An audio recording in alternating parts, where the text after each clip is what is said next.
లడ్డు.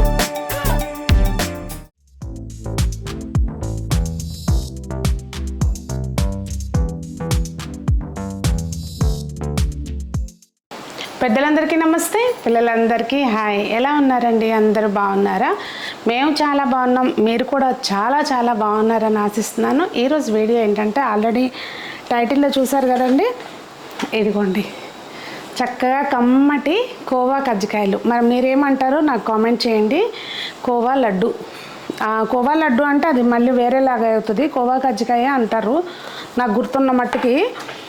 చాలా చాలా traditional sweet అండి ఇది. మీలో ఎంతమందికి ఈ స్వీట్ ఇష్టమో ముందు కామెంట్ చేయండి, తర్వాత స్వీట్ చేయడం చూద్దాం, ఓకేనా? చాలామంది చూసి వీడియోని వదిలేస్తున్నారండి. ఒక చిన్న రిక్వెస్ట్, మీరు ఒకసారి వీడియోలోకి వెళ్ళే ముందు ఛానల్లో కంటెంట్ చూడండి. మీకు నచ్చితే కనుక సబ్స్క్రైబ్ చేసుకుని వీడియోస్కి ఒక లైక్ ఇవ్వటం మర్చిపోకండి. చిన్న జస్ట్ ఎంకరేజ్మెంట్ అంతే, ఒక లైక్ అనేది. లైక్ చేస్తే కొంచెం ఆ వీడియో నలుగురికి చేరుతుందన్నమాట. సో ఈరోజు అయితే మాత్రం ఇదిగోండి చూస్తున్నారు కదా, కమ్మటి లడ్డు, నోట్లో వేసుకుంటే కరిగిపోద్ది కోవా లడ్డు. సో ఎలా చేయాలి అంటే చూసేద్దాము. నేను చేసి పెట్టేశాను, రెసిపీ చూసేయండి.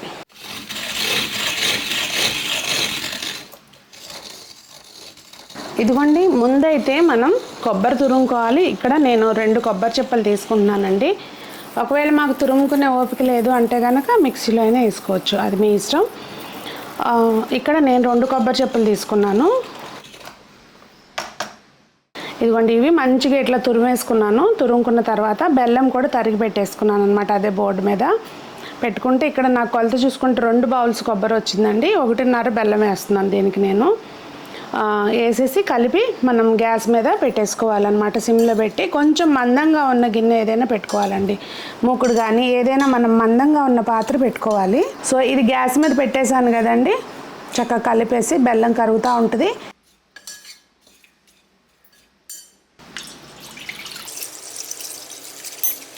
ఈ లోపల నేను ఒక మందంగా ఉన్న కడాయి తీసుకున్నాను.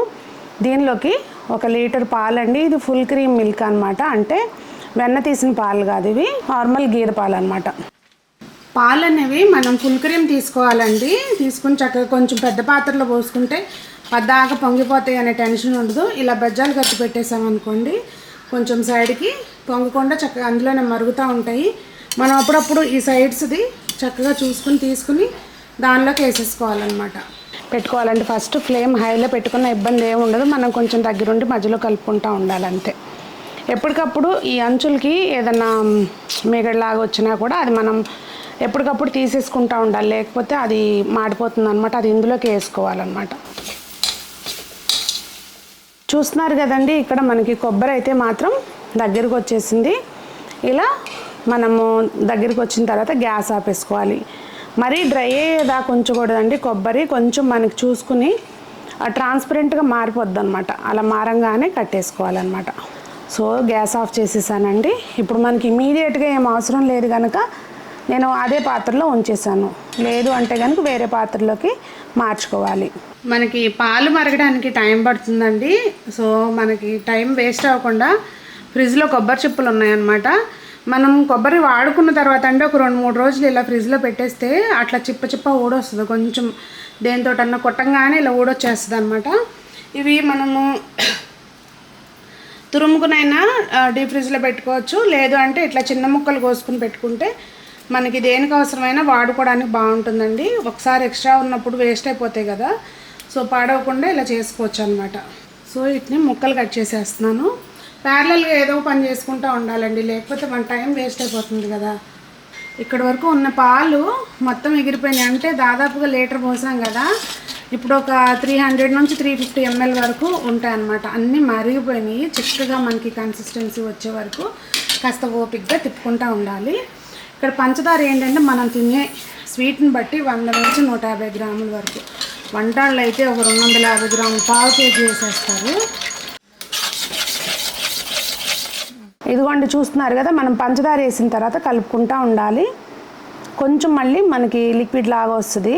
ఇక్కడ చూస్తే కనుక ఇదిగోండి ఇట్లా మనకి దగ్గరగా నొరగగా తెలిసిపోతుంది అనమాట, దగ్గర పడిపోతూ ఉంటుంది. సో ఈ స్టేజ్లో మనం గ్యాస్ ఆపేసుకోవాలి. ఇక్కడ నేను వాడింది ఇత్తడి పాత్ర కనుక గ్యాస్ ఆపిన తర్వాత కూడా చాలాసేపు వేడి ఉంటుందండి. సో గట్టి పడుతుంది అనమాట. అది మీరు వాడే పాత్రను బట్టి చూసి తీసుకోండి. కాకపోతే ఏంటంటే మనం లేదు మీకు ఏదైనా డౌట్ ఉంటే కనుక పక్కన కొంచెం వేసుకుని చూడండి. అది ఒక 2-3 నిమిషాల్లో దగ్గరికి వచ్చింది అనుకుంటే కనుక గ్యాస్ ఆపుకోవచ్చు. అది సో ఇక్కడ మనం కొబ్బరి ఉండలు కూడా ముందే చుట్టేసుకుని ఉంచుకోవాలండి, మనకు కావాల్సిన సైజులో కావాల్సిన షేప్లో. ఇప్పుడు ఇది కొంచెం సేపు అట్లా మూకుడులో ఉన్న తర్వాత వేరే ప్లేట్లోకి దేనిలోకన్నా తీసుకోవాలండి. పూర్తిగా చల్లారక ముందే, అంటే మన చెయ్యి వేడి పట్టేంత ఉన్నప్పుడు కొంచెం మనం మెదుపుకోవాలన్నమాట. ఇందులో మనం మీగడ పలుకులు అవన్నీ ఉంటాయి కదా, అవన్నీ చక్కగా మెదుపుకుని పిండిలాగా రావాలి. మనకి ఎట్లా గోధుమ పిండి కలిపి పెట్టుకుంటాం కదా, ఆ టైప్లో వచ్చేలాగా మంచిగా మెదుపుకోవాలి. చూస్తున్నారా, మనం ఇది ఇలా మెదుపుతుంటే గట్టి పడుతుంది అనమాట. ఇదిగోండి చక్కగా ఇట్లా అయిపోయింది కదా మనకు ముద్దలాగా. ఒకవేళ మీరు కొంచెం లేటుగా పాలు దించి ఎక్కువ ముద్ద గట్టిగా అయిపోయింది అనుకోండి, దీనిలోకి కాచి చల్లార్చిన పాలని కలుపుకొని అది అడ్జస్ట్ చేసుకోవచ్చు అనమాట మనం.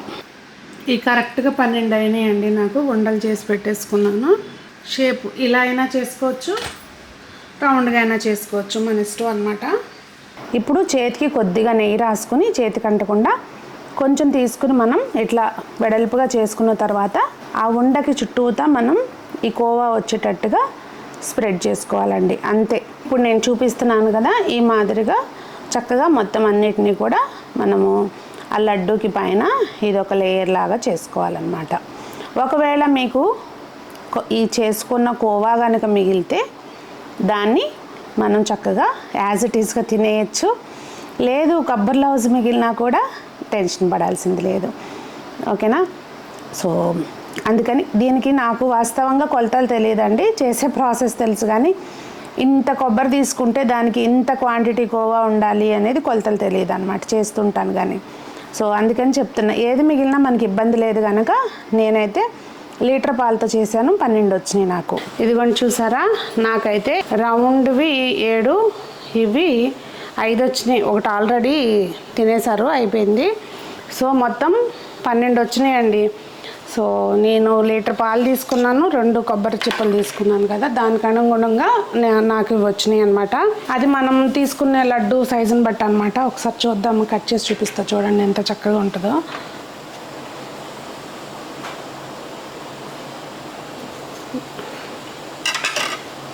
చాకు మంచిదైతే కరెక్ట్గా మధ్యలో కట్ అవుతుంది, చూసారు కదా చక్కగా హ్యాపీగా. అదే మనం ఐరన్ ముకుడులో చేసామనుకోండి, ఇది కొంచెం డార్క్ కలర్ వస్తుంది. నేను స్టీల్ దాంట్లో చేయటం వలన కలర్ అనేది లోపలిది డార్క్ అవ్వలేదు, అదే డిఫరెన్స్. అది చూసారా, చక్కగా చేసుకోవచ్చండి. పాతకాలం వంటలు అప్పుడప్పుడు అలా గుర్తు చేసుకుని తింటూ ఉండాలి. యాక్చువల్గా అండి చాలామంది మీకు ఇంత టైం ఎక్కడి నుంచి వస్తుంది, ఇంత ఓపిక ఎక్కడి నుంచి వస్తుంది ఇవన్నీ అంటారు. టైం అందరికీ ఉండేది అదే 24 గంటలు. కాకపోతే మనం దాన్ని మేనేజ్ చేసుకోవటంలో ఉంటుంది. నాకేంటంటే ఇటు పుట్టింట్లోనూ ఇటు అత్తగారింటికి వచ్చిన తర్వాత అత్తయ్యని కూడా, అమ్మాళ్ళు కూడా అంతే. ఇది పని అనుకుని ఎప్పుడు కూడా పనిని చూసి భయపడేవాళ్ళు కాదు. ఎప్పుడు వాళ్ళకి డే అంతా చక్కగా హ్యాపీగా చేసుకుంటూ ఉండేవాళ్ళు. ఇక్కడ కూడా వచ్చినాక అత్తయ్య వర్కింగ్ కనుక అన్ని పనుల్ని చక్కగా ప్రాపర్గా మేనేజ్ చేసుకుంటూ చేసేవాళ్ళు అనమాట. నాకు కూడా అలా చూసి చూసి అలవాటు అయిపోయింది. ఇదిగోండి ఇక్కడ నేను పాలు పెట్టానా ప్యారలల్గా కొబ్బరి ఉండలు చుట్టేసుకున్నాను. అలాగే ఇదిగోండి ఆ మిగిలిన బెల్లం ముక్కలోంచి బెల్లం తరిగి పెట్టేసుకున్నా, ఫ్యూచర్లో అవసరమైతే వాడుకోవచ్చు అని చెప్పి. ఇంకోటి ఎప్పటి నుంచో వాడిన కొబ్బరి చిప్పలు ఫ్రిడ్జ్లో ఉన్నాయండి, ఒక 4-5 రోజులు వాడినవి. అవి ఏంటంటే ఒక 2 రోజులు ఫ్రిడ్జ్లో పెట్టిన తర్వాత కొంచెం మనకి ఈజీగా ఊడిపోతుంది అనమాట. అలా వాటిని చితగొట్టి ఇదిగోండి ఇట్లా కొబ్బరి ముక్కలు చేసి పెట్టేసుకున్నా ఆ టైంలో. ఏది పాలు మరగాలి కనుక. ఇంకా ప్యారల్గా కిచెన్ సర్దుకోవటం ఇలాంటివన్నీ ఉంటే కనుక మనం చేసుకుంటూ ఉండొచ్చు అనమాట. అదేదో స్వీట్ చేస్తున్నాం కదా అని చెప్పి మనం పని ఆపుకుని కూర్చోవాల్సిన పని లేదు. అట్లా మేనేజ్ చేసుకుంటా నేను. సో ఇది తిందామండి. ఇప్పుడు కట్ చేసాం కదా, తినకపోతే అది ఫీల్ అవుద్ది కదా.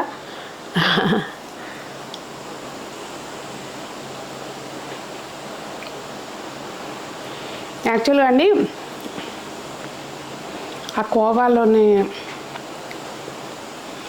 నోట్లోకి పెట్టంగానే బ్లాస్ట్ అనమాట. ఆ టేస్ట్, కొబ్బరిలోని కమ్మదనం ఎక్సలెంట్ ఉంటుంది టేస్ట్ అయితే మాత్రం.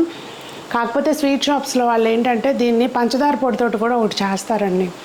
అది ప్రాపర్గా నాకు చేయటం ఎగ్జాక్ట్గా తెలియదు, కానీ దానికంటే ఈ టేస్ట్ ఇంకా బాగుంటుంది అనమాట. అది ట్రై చేద్దాం. చాలా ఈజీగా చేసుకోవచ్చండి. అయితే నేను పాలు మొత్తం మరగబెట్టాను కదా, సో టైం లేదు, మాకు అంత టైం ఉండదు అనుకుంటే కనుక సింపుల్ ప్రాసెస్ ఏంటంటే, ఇది ఒక 1/2 లీటర్ పాలు తీసుకున్నప్పుడు 1 కప్పు మీరు మిల్క్ పౌడర్ దొరుకుతుంది, అది వేసేసుకోవచ్చు. మిల్క్ పౌడర్ వేస్తే కనుక ఇంకా ఎక్స్ట్రా షుగర్ అనేది యాడ్ చేయవలసిన పర్లేదండి. సో చూసుకుని మీ టైంని బట్టి మీరు స్వీట్ అనేది చేసుకోండి. పంచదార కూడా నేను చాలా లైట్గా తినేవాళ్ళు ఏంటంటే లీటర్కి జస్ట్ ఒక 2 స్పూన్లు వేసినా సరిపోద్ది, మీరు బాగా తక్కువ స్వీట్ తింటారు అనుకుంటే కనుక. అది ఎందుకంటే పాలు మరిగి దానికే ఒక కమ్మదనం టేస్ట్ వస్తుంది. సో దాన్ని బట్టి మీరు అడ్జస్ట్ చేసుకోండి. ఇవండి మాకు అమ్మ కంటే కూడా ఎక్కువ మా పెద్దమ్మ చేసేది. పెద్దమ్మ అంటే మా పెద్దనాన్నల వైఫ్ అనమాట. ఇద్దరు తోటికోడళ్ళు ఇద్దరు అన్నీ చక్కగా బాగా చేసుకునే వాళ్ళు కూర్చుని.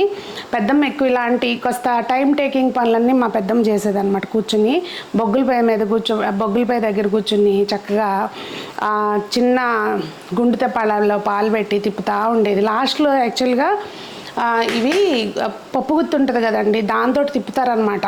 మామూలుగా అయితే తిమ్మని నేను చేత్తో నలిపాను కదా, అట్లా కాకుండా పప్పు గుత్తి తిప్పుతారు. ఏదైనా అండి వాళ్ళు చేసేటప్పుడు ఆ ప్రాసెస్లో ఈ చేతి నిండా మట్టి గాజులు వేసుకుని చక్కగా గలగల్లాడుతూ ఒకసారి అట్లా వెళ్ళిపోతుంది అనమాట మైండ్. సో మీలో ఎంతమందికి వీటితోటి అలాంటి స్వీట్ మెమరీస్ ఉన్నాయో తప్పకుండా షేర్ చేయండి. ఇవి మాకైతే మాత్రం ఫ్రీక్వెంట్గా ఏం చేసేవాళ్ళు కాదు, బాగా స్పెషల్ అకేషన్ అనుకుంటే చేసేవాళ్ళు అనమాట. అది కూడా కొద్దిగా క్వాంటిటీలోనే, టైం టేకింగ్ కనుక. మీకేమనిపించిందండి రెసిపీ?